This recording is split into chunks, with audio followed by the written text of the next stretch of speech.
Abra, por favor, a sua Bíblia no livro de Gênesis. Hoje nós vamos começar pelo primeiro livro da Bíblia, Gênesis no capítulo 13.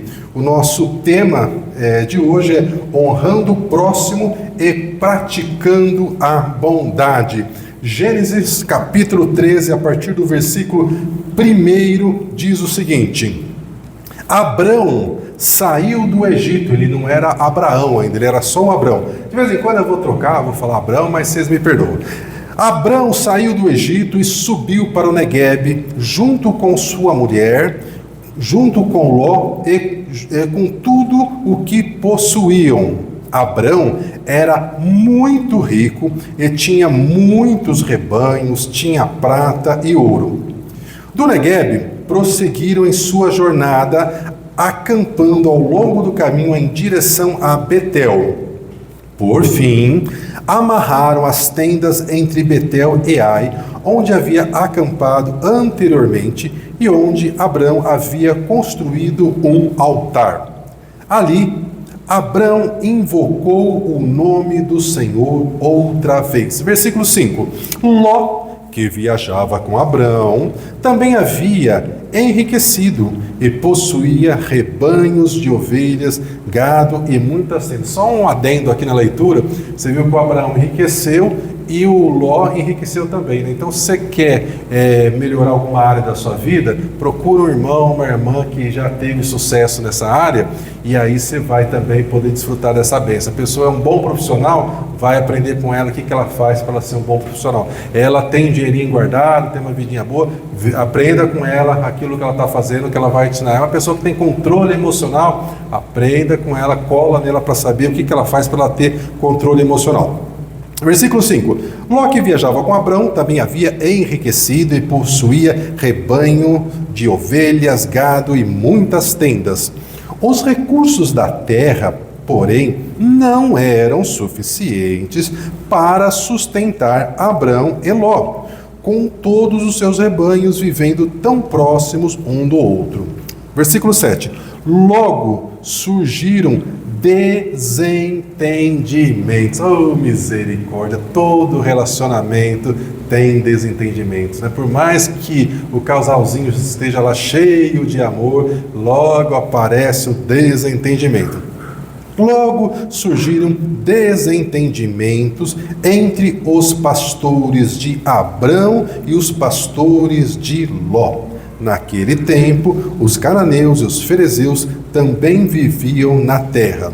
Versículo 8. Então, Abrão disse para Ló: que não exista conflito entre nós ou entre os nossos pastores, afinal, somos parentes próximos. A região em que nós estamos está à sua disposição. Escolha a parte da terra que você desejar e nós iremos nos separar. Se você, Ló, escolher as terras da esquerda, eu ficarei com as terras da direita. Se você, Ló, preferir as terras da direita, eu ficarei com as terras da esquerda. Versículo 10. Ló olhou demoradamente. Ló olhou devagarzinho, considerou, analisou para as planícies férteis do Vale do Jordão, na direção de Zoar. A região era toda bem irrigada, como o jardim do Senhor ou como a terra do Egito. Isso foi antes do Senhor destruir Sodoma e Gomorra. Versículo 11. Ló escolheu para si todo o vale do Jordão a leste de onde estavam. Partiu para lá e se separou do seu tio Abrão. Versículo 12. Assim, Abrão continuou na terra de Canaã e Ló mudou suas tendas para um lugar próximo de Sodoma. Essa informação aqui é importante. Ló se mudou para um lugar próximo de Sodoma e se estabeleceu entre as cidades da planície. O povo dessa região, porém, era extremamente perversa e viviam pecando contra o Senhor. Até aqui, meus irmãos, muito bom nós falarmos um pouco sobre Abrão, porque nós vamos voltar a um período logo depois do dilúvio. Uma pequena curiosidade, eu vou fazer um pequeno estudo bíblico e depois nós vamos partir para a parte que você pode aplicar esse estudo bíblico para a sua vida, na vida da sua família.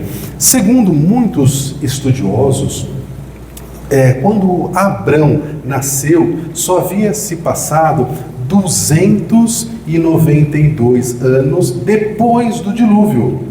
E a Bíblia fala que Noé viveu 350 anos depois do dilúvio. Então, segundo os estudiosos que entendem dessa maneira, porque eles fazem esse cálculo baseado numa genealogia que está descrita no capítulo 11, então Noé estava vivo quando Abrão nasceu. E, na verdade, Noé viveu até 58 anos da vida de Abrão. Ou seja, em outras palavras, quando Noé morreu, com 950 anos, Abrão tinha 58 anos. Então, se deduz que eles se conheceram. Se essa lógica estiver certa,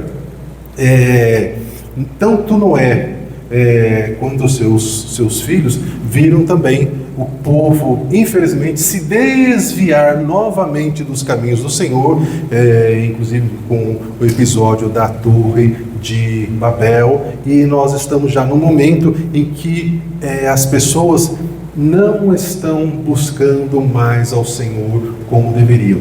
E só havia se passado, por essas contas, 292 anos depois do dilúvio. Então veja como que nós, o ser humano, nós temos uma facilidade para nos afastar dos caminhos do Senhor. É impressionante como nós somos inclinados a fazer aquilo que não convém.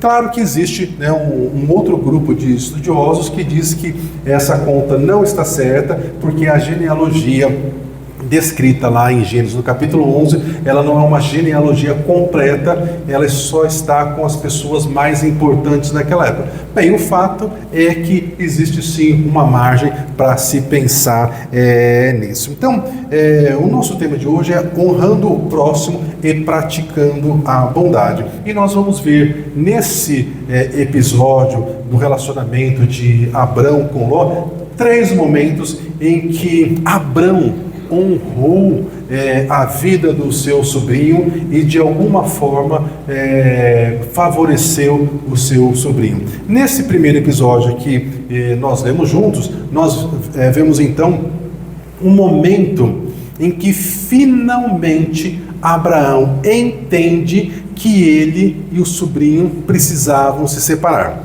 Porque se você lembrar daquilo que foi o chamado do Senhor para Abraão, o Senhor não disse para Abraão: Abraão, saia da sua casa, da sua parentela, pegue o seu sobrinho Ló e vai para o lugar que eu vou te mostrar. Não tinha essa parte do Ló que eu falei.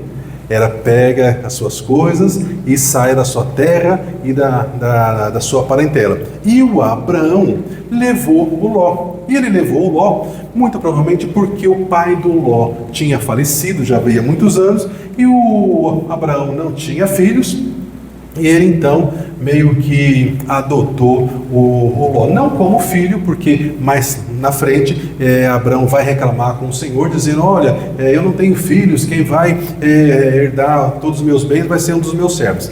Mas o fato é que o Abraão não deveria ter levado o Ló junto com ele, mas ele levou. E aí, em algum momento, ia dar errado, e foi o que aconteceu.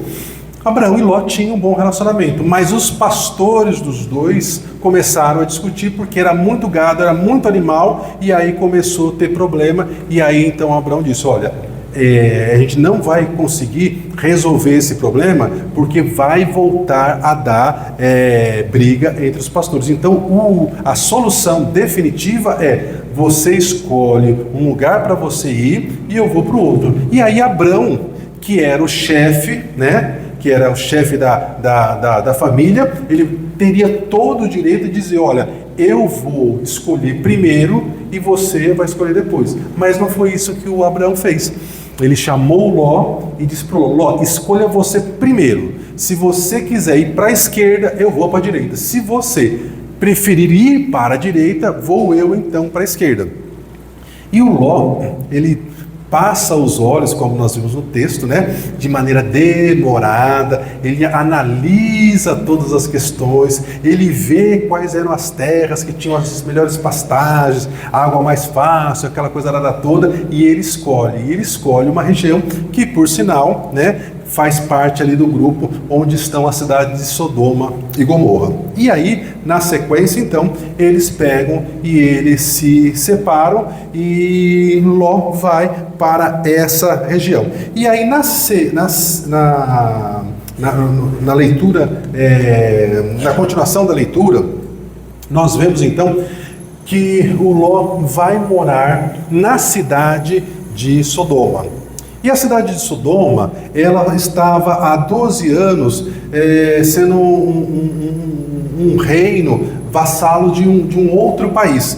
Então, o rei da cidade de Sodoma, mais de outros 4 reis, eles fazem lá uma reunião, né, um complô lá, um agrupamento de reis, e eles decidem fazer guerra contra outros 4 reis que estavam dominando eles. Então, foi uma guerra de 5 reis contra 4 reis. Quem começou a guerra foi Sodoma, que fazia parte desse grupo de 5 reis, que teoricamente deveria vencer a guerra, não é verdade? Mas deu errado e eles perderam a guerra, e os reis que venceram levaram todo mundo prisioneiro, tanto os homens quanto as mulheres, quanto os escravos, quanto os animais. E levaram também quem? Levaram o Ló. E aí uma pessoa escapou e foi falar com Abraão e contou a história para o Abraão. E aí veja, o Abraão tinha todo o direito de dizer: eu não vou me meter nessa confusão, porque eu falei para o Ló para ele escolher a região que ele queria ir, ele que quis ir para lá, agora é problema dele. Mas não foi isso que o Abraão fez. O Abraão, ele reuniu o grupo de homens que ele tinha, e a palavra diz que ele tinha 318 homens treinados. E aí veja como é importante, em qualquer que seja a área que a gente atua, a gente estar treinado, a gente ter habilidade, a gente ser bom naquilo que a gente faz. E o Abraão então decide que ele vai, junto com os 318 homens e da casa dele, mais um grupinho lá que se alia a ele, que eles vão atrás desses 4 reis, vão enfrentar os 4 reis e vão libertar o Ló. Olha que homem decidido, não é verdade? Mas ele não tinha só uma decisão no coração, ele tinha uma estratégia na mente. Veja que a gente não pode simplesmente virar e falar assim: eu tenho que fazer um negócio, então eu vou lá e vou fazer. O Abraão parou, pensou, analisou as circunstâncias, pensou naquilo que era melhor, naquilo que não era melhor. E por que a gente sabe disso? Porque a Bíblia fala que o Abraão foi atacar esses 4 reis à noite. Por quê? Porque ele viu que diante da estratégia que ele tinha montado, a noite ia ser mais fácil. E Deus abençoou, eles foram lá, atacaram lá, esses 4 reis conseguiram ganhar a batalha, e trouxeram todo mundo de volta, os animais, os ouros, as pratas que os reis tinham levado. E quando eles voltam, então, o rei de Sodoma, que tinha fugido, né, vai ao encontro de Abraão e fala para Abraão: olha, você pode ficar com tudo que é bem material, só me devolva as pessoas que você libertou. E o Abraão disse: eu não quero absolutamente nada. E aí tem aquele episódio que chega Melquisedeque, e Abraão então dá o dízimo de tudo para Melquisedeque, e o Ló então volta a viver a sua vida. E veja, a Bíblia fala que os moradores de Sodoma, de Gomorra, eram extremamente infiéis ao Senhor. E Ló continuou vivendo nesse lugar, apesar de tudo isso. E aí então, passa-se um tempo, essa foi a segunda vez que Abraão então favoreceu, ajudou o seu sobrinho Ló. Passou-se mais um tempo, e a Bíblia fala que o próprio Senhor foi visitar o Abrão, e foi junto com o Senhor, foram 2 anjos. E é nesse episódio, inclusive, que o Senhor fala que a Sara iria engravidar e que ele iria voltar na primavera e que ela teria um filho, e ela riu, essa coisa toda. Mas nesse episódio, o que nos interessa é que o Senhor diz para Abrão que ele iria destruir a cidade de Sodoma e Gomorra. E aí, o que o Abrão pensa? Meu Deus! Meu sobrinho Ló está morando em Sodoma. E aí então, o Abrão pergunta para o Senhor: Senhor, me permita fazer uma pergunta. Se porventura, lá na cidade de Sodoma, tiver 50 pessoas justas, o Senhor vai destruir a cidade? Aí o Senhor disse para Abrão: se em Sodoma tiver 50 pessoas, por amor a essas 50 pessoas, eu não vou destruir a cidade.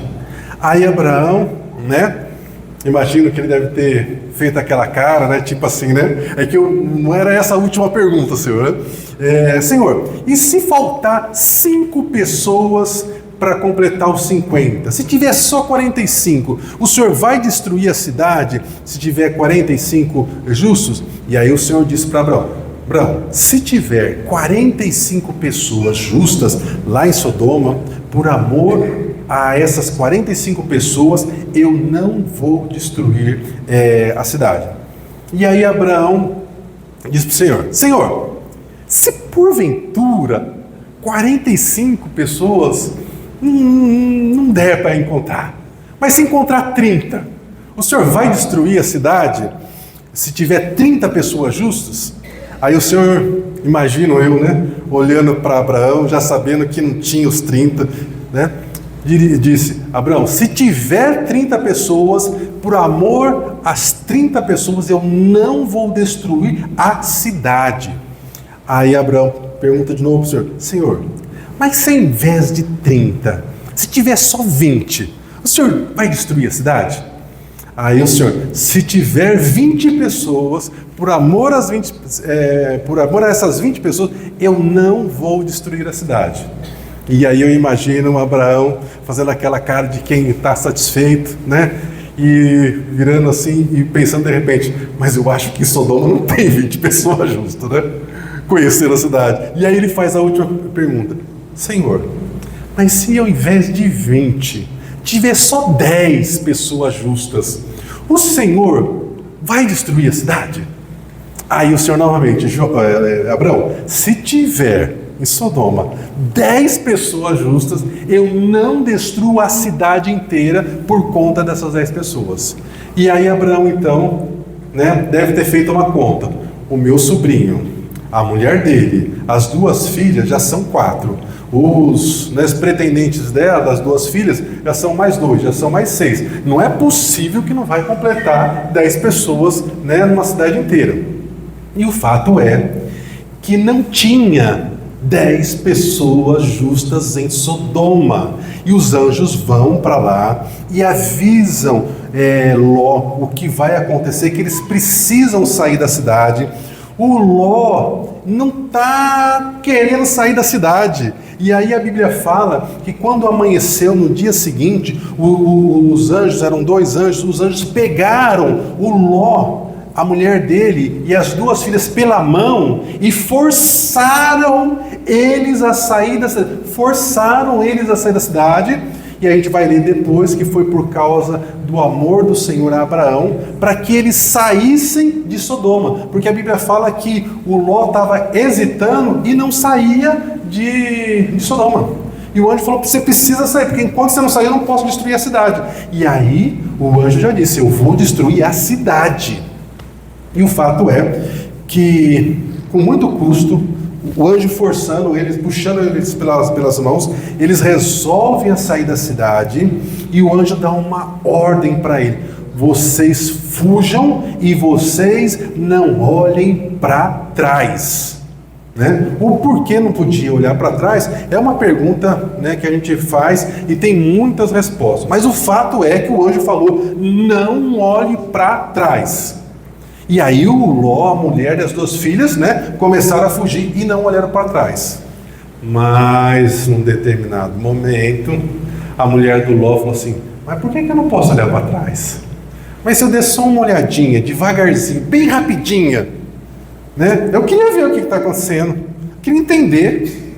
Irmãos, tem coisa na nossa vida que a gente não vai entender.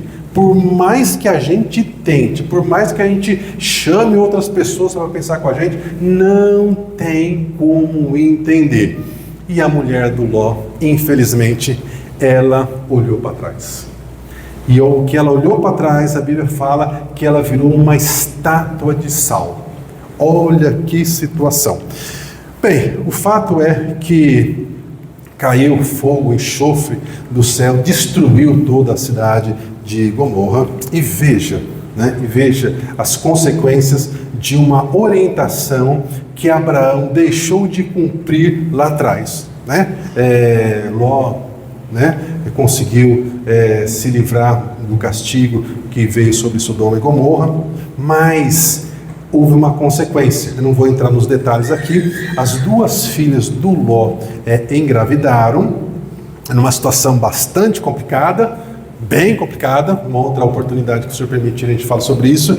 E os filhos das filhas do Ló, uma delas deu origem ao povo de Moabe e a outra deu origem ao povo dos amonitas, que foram inimigos cruéis dos descendentes de Abrão lá na frente. Então, se o Abrão tivesse deixado o Ló lá, não teria tudo isso. Bem, mas o fato é que nós vemos então que por 3 vezes o Abraão honrou o sobrinho Ló e não deixou que ele então sofresse as consequências daquilo que veio sobre ele. E aí então vamos aplicar isso na nossa vida, a experiência de Abraão, a experiência de Ló na nossa vida, na vida da nossa família. Então a gente pode dizer que Abraão honrou Ló, e nós então temos que honrar a nossa família de sangue e também a nossa família da fé. Romanos no capítulo 12, versículo 10, nos exorta o seguinte, dizendo o seguinte: honrem uns aos outros muito mais do que a si próprios. Quando reconhecemos o valor do outro, estamos praticando o amor de Cristo, que olha para cada um de nós com paixão, com misericórdia. E nós temos que fazer a mesma coisa. Honrar é reconhecer o valor e a dignidade de cada pessoa, independente de como ela pensa. Honrar também significa edificar e encorajar uns aos outros, criando lá na sua casa um ambiente em que exista amor, que exista respeito, em que a gente possa de fato ter liberdade de ver cada uma das pessoas da sua família expressando aquilo que pensa, o que fala, e claro, sendo corrigidas com amor quando elas fazem alguma coisa errada. E a Bíblia fala em 1 Timóteo capítulo 5, versículo 8, quem não cuida da sua família é pior que o infiel e negou a fé. Então, meu irmão, minha irmã, uma das missões de vida, da sua vida, é cuidar da sua família. E claro que a família dá trabalho, e é por isso que você está na sua família, porque ninguém vai ter a mesma paciência, a mesma persistência para cuidar das pessoas da sua família, a não ser você. É por isso que o Senhor te colocou na sua família. Bem, um outro ponto importante, a importância da união da família e a importância da união no corpo de Cristo. Mateus capítulo 12, versículo 25, o Senhor Jesus nos ensina que todo reino dividido contra si mesmo vai ser arruinado. E ele também fala, isso não fica restrito apenas a reino, que a gente poderia dizer a país, né? Para a nossa realidade. Todo país dividido contra si mesmo vai ser destruído. Mas ele também fala que toda cidade dividida também vai ser destruída. E ele fala, por último, toda casa dividida também será arruinada. E o trabalho do inimigo das nossas almas é justamente trazer divisão dentro da sua família. E é por isso que você tem tanta luta, é por isso que você tem tanta dificuldade, porque você tem uma maturidade, você tem um conhecimento da palavra de Deus, você tenta aplicar aquilo que você já sabe, mas as pessoas da sua casa, as pessoas da sua família não têm esse conhecimento, não têm essa revelação de Deus, não têm a mesma maturidade que você tem, e elas ainda estão sendo influenciadas pelo inimigo, principalmente nos momentos de conflito, para causar divisão. Então, você que tem mais conhecimento, mais maturidade, você precisa ter um discernimento, que quando começa a criar essas confusões, você tem que entender, isso é uma armadilha do inferno para causar divisão na minha família. E aí, então, você tem que ficar atento para saber como resolver aquela situação sem deixar o inimigo conseguir o objetivo, que é dividir a família. 1 Coríntios, capítulo 12, versículo 12, diz que nós somos chamados para viver em comunhão como um só corpo. Cada um de nós tem o seu papel. E quando nós estamos unidos, seja na nossa família ou na igreja, o Senhor ordena a bênção. Mas numa casa dividida, não a bênção. E Pedro, inclusive, fala sobre o relacionamento de marido e mulher. Quando marido e mulher estão brigados, as orações são interrompidas, né? Isso é uma coisa muito séria que a gente precisa lembrar. Efésios capítulo 4, versículo 3 nos lembra: façam todo o esforço. Me parece, numa leitura inicial, que não tem nada de espiritual a Bíblia dizer que você tem que fazer tudo o que você puder, todo o esforço que você aguentar para o bem da sua família. Mas é isso que nós temos que fazer. Façam todo o esforço para conservar a união da sua casa. E eu sei que o inimigo vai dizer para você, e diz para você, que você já fez muito pelas pessoas da sua família, agora cada um por si. Mas não é isso que a Bíblia fala. A Bíblia fala: faça todo o seu esforço para manter a união da sua família. Então, enquanto você tiver fôlego de vida, você tem que fazer tudo o que você puder para manter a família unida. É muito comum a gente ver quando normalmente nós homens morremos primeiro, né? Aí você pensa numa família que tem pai, mãe e os filhos. O pai morre primeiro, passa-se mais alguns anos, a família ainda está unida ao redor da mãe. Aí essa mãe morre. Meu pai do céu, misericórdia. Se tem lá uma casinha para dividir alguma coisa, os irmãos já começam a brigar, a entrar em desunião por causa da herança da casinha. E a gente, sabendo como as coisas são, a gente não pode deixar que isso aconteça. Então, meu irmão, tem uma história que é muito interessante, que nos ajuda a compreender como é que se relacionar com as pessoas da nossa família. Conta uma história que na floresta chegou o tempo do inverno. Mas eles estavam acostumados, porque chegava inverno, eles se defendiam lá e tudo mais. Mas aquele ano veio um frio, mais um frio, que os animais começaram a morrer de frio. Então, o que os animais começaram a fazer? Eles começaram, então, a ficar muito juntos uns dos outros. Então, os leões ficavam junto com os leões, os lobos junto com os leões, bem colados assim um do outro, porque o calor um do outro, defendia do frio e ainda ajudava a aquecer. E aí os animais começaram a ver isso e falaram: nossa, isso é uma ideia boa. E todos os animais começaram a fazer isso e começou a dar certo. E aí chegou a vez do porco-espinho. Quando o porco-espinho começou a encostar um no outro, eles começaram tipo dar choque assim, porque o espinho de um quando relava no outro, os dois se machucavam. E eles falaram: com a gente não vai dar certo esse negócio não, né? Porque você está me machucando, né? Eu falei: quem está me machucando é você. E aí eles resolveram que eles não iam ficar juntos. E aí os que estavam mais distantes começaram a morrer de frio.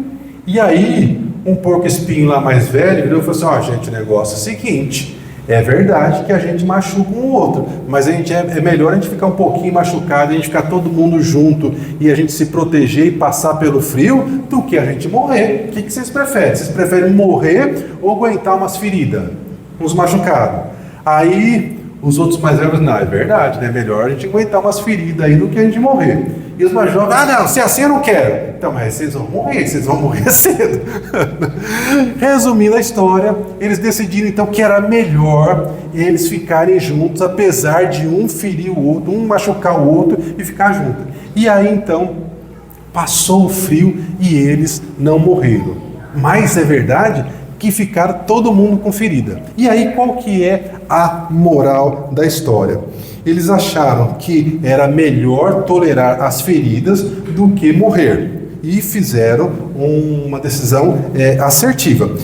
Nós precisamos lembrar todos os dias que os nossos pais, o seu cônjuge, os seus filhos, seus netos, os colegas de trabalho ou o patrão, ninguém dessa turma é perfeito. E o não ser perfeito equivale a um espinho. Então o seu cônjuge tem espinho, seus filhos têm espinho, seus netos têm espinho. E olha que coisa incrível que você não vai acreditar. Sabia que você também tem espinho?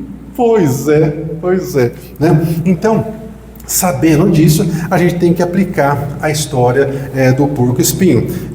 Mesmo todos nós tendo espinhos, nós precisamos e devemos nos relacionar da melhor maneira possível, ensinando as demais pessoas da nossa família, através do seu comportamento, como eles devem reagir, como eles devem se portar, como eles devem ter controle emocional, como eles devem ter domínio próprio, tanto nos momentos de raiva, de ódio, de injustiça, quanto nos momentos de tristeza, de dor, de injustiça.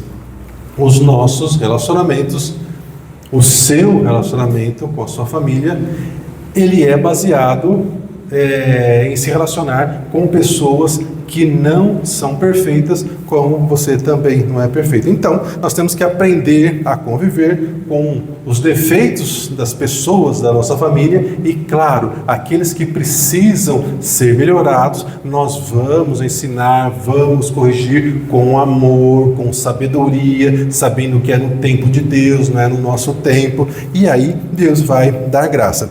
Mas nós também temos que aprender a elogiar, a destacar as qualidades, as coisas boas que cada pessoa da nossa família tem. Porque às vezes nessa de querer ajudar, corrigir, educar, a gente só fala dos defeitos, não fala das qualidades. E a gente precisa ressaltar as qualidades. Então, como é que está o seu relacionamento com as pessoas da sua casa, com as pessoas da sua família? Você tem o hábito de mandar uma mensagenzinha para eles, mandar um bom dia, ou dizer que está com saudade, porque tem gente que às vezes manda mensagem todos os dias, né? Eu tenho parente que todos os dias manda mensagem, e tem uns parentes que a gente só encontra ou em festa ou em velório, né? Mas é assim mesmo, né? Mas de quando em quando eu vou lá, mando uma mensagem, pergunto como é que está e tudo mais. Então, meus irmãos, Jesus nos deixou um mandamento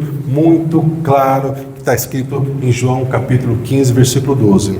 E ele diz: o meu mandamento é este: amem uns aos outros como eu vos amei. E para você amar, você tem que ter paciência, você tem que ter domínio próprio, né? Então, tudo isso faz parte. Honrar e viver em unidade é um dever de quem é cristão. 1 João capítulo 20, 1 João capítulo 4, versículo 20 afirma: quem ama a Deus também tem que amar o seu irmão. Viver de acordo com a palavra de Deus é dar bom testemunho com as nossas atitudes todo santo dia. Amar e ser bom com o próximo não se limita apenas às palavras, mas em atos práticos, porque a própria Bíblia diz que a fé sem obras é morta. O amor verdadeiro não pratica o mal contra o próximo, como nos lembra Romanos capítulo 13, versículo 10. O amor não pratica o mal contra o próximo. Gálatas capítulo 6, versículo 9 diz o seguinte: somos encorajados a perseverar, porque o apóstolo Paulo disse: e não se canse de fazer o bem, pois no tempo próprio colheremos, no tempo próprio, ou seja, no tempo de Deus nós colheremos se nós não desanimarmos. E eu sei que o inimigo muitas vezes fala pra gente: olha para essa sua situação, olha para esse seu parente, seu filho, seu cônjuge, isso aí não tem jeito não, larga a mão disso, esquece. Mas nós não podemos fazer isso. Nós temos que crer na palavra do Senhor, na promessa que o Senhor nos deu, que nós e a nossa casa serviremos ao Senhor, e persistir em orar e clamar com Ele. Então, o que nós vamos aprender com Abraão? Viver em família exige ter que superar as nossas diferenças, exige que nós vamos ter que perdoar muitas vezes as pessoas da nossa família. Por vezes nós é que vamos ter que pedir perdão e promover a paz. Colossenses capítulo 3, versículo 13, tem um versículo que me consola muito, que ele diz o seguinte: suportem-se. Olha que coisa! Não parece muito espiritual dizer que você tem que suportar os seus irmãos da fé, que você tem que suportar as pessoas da sua família. Mas isso, creia, é espiritual. Porque se você não suporta, o que você faz? Você já sai respondendo e aí a coisa desanda. Então, Colossenses capítulo 3, versículo 13: suportem-se uns aos outros e perdoem as queixas que tiverem uns com os outros. Perdoem as pessoas da mesma forma que o Senhor te perdoou. Ou seja, por mais que seja injusto aquilo que a pessoa te fez, você precisa perdoar, porque aquilo que nós fizemos com o Senhor também é injusto, e assim Ele nos perdoou. Romanos capítulo 12, versículo 18: se for possível, tudo quanto depender de você, faça para que você tenha paz com todas as pessoas. Salmo 133 nos diz: como é bom, como é agradável quando os irmãos, a gente poderia dizer, quando a família vive em união, porque na união o Senhor ordena a bênção. Então, meus irmãos, Abraão não precisava chamar o Ló e dar a Ló o privilégio de escolher para onde eles deveriam ir em relação às terras, mas foi o que o Abraão fez. Ele honrou, e ele não foi honrado pelo Ló. Quem honrou o Abraão foi o próprio Senhor Deus. E veja como que o inimigo faz. A Bíblia fala que o Abraão deu essa oportunidade para o Ló. O Ló escolheu, depois de olhar demoradamente, analisar tudo, e ele escolheu aquilo que era melhor, mais bonito e tudo mais. E justamente essa região que era mais bonita, que era mais vistosa, não sei o que, foi destruída naquela chuva que veio como castigo para a cidade de Sodoma e Gomorra. Então, você vai honrar as pessoas da sua casa, você vai honrar as pessoas da sua família. Talvez eles vão perder aquilo que você os ajudou até a conquistar, a conseguir, mas veja, você vai continuar a ser honrado, honrada pelo Senhor. E por conta da bênção que está sobre você, mais tarde eles vão ser novamente abençoados.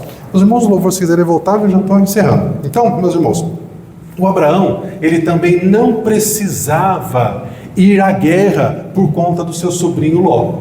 Mas ele foi ou não foi à guerra? E aí eu pergunto a você, eu e você precisamos ir à guerra em favor dos nossos familiares? Estou falando de guerra espiritual? Não, nós não precisamos. Mas nós vamos ou não vamos? Nós vamos, porque aquilo que o Senhor nos deu, nós vamos conquistar da terra do inimigo.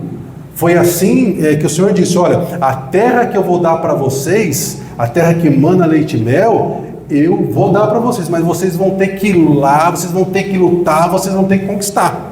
E o povo foi, lutou, conquistou, conseguiu. Agora, se a gente ficar esperando de mão beijada que tudo chegue na nossa porta, não vai acontecer. Então a gente precisa ter isso em mente. A gente tem que estar preparado, a gente tem que buscar ter mais habilidade, mais conhecimento, mais instrução, para que a gente possa então desfrutar de mais bênçãos do Senhor. Então, da mesma forma que Abraão não precisava ir à luta, ele foi e conquistou, nós também vamos à luta, nós vamos batalhar espiritualmente para que nós, a nossa casa, os nossos filhos, os nossos parentes tenham uma experiência de conversão com o Senhor Jesus, que se libertem dos vícios, tudo aquilo que não convém, e sejam pessoas de fato que tenham uma vida que agrada ao Senhor, e que eles possam, enquanto estiverem vivos, desfrutar da alegria de ter uma vida em abundância. Porque quantas pessoas estão aí fazendo de conta que estão vivendo bem, mas estão amarguradas, cheias de traumas, cheias de problemas, cheias de angústia. Então, nós precisamos ter isso em mente. E por fim, meus irmãos, da mesma forma que o Abraão intercedeu pelo Ló e pela família dele, é aquilo que nós precisamos ter em mente enquanto nós estivermos vivos. Nós não vamos parar de interceder pelas pessoas da nossa família. Então, a pergunta que você deve fazer para você mesmo é: o que você tem feito pela sua família? Abraão se esforçou. Lembra que eu disse que Efésios diz que nós precisamos fazer todo o esforço possível? Abraão se esforçou, Abraão foi lá à guerra. Nós também falamos sobre a história do porco-espinho, que o porco-espinho causava feridas. As pessoas da nossa família causam feridas, mas é com elas que nós precisamos nos manter unidos. Quanto você tem feito pela sua família? O quanto você tem se esforçado pela sua família?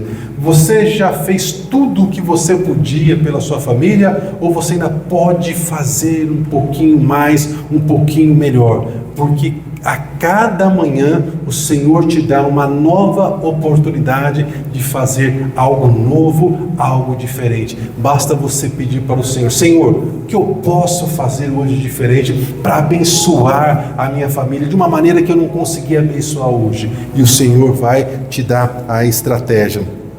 Se você quiser, o Senhor te ajudará para que você consiga honrar as pessoas da sua casa, da sua família e todas as pessoas que estão ao seu redor. O Senhor vai te ajudar a superar as diferenças, o Senhor vai te ajudar a ter união, o Senhor vai te ajudar a viver em paz, o Senhor vai te ajudar para que você te dê bom testemunho em tudo o que você fizer. Então, faça como Abraão. Honre a sua família, pratique a bondade e o Senhor vai te honrar. Amém? Então vamos levantar, vamos louvar o Senhor e depois nós vamos orar.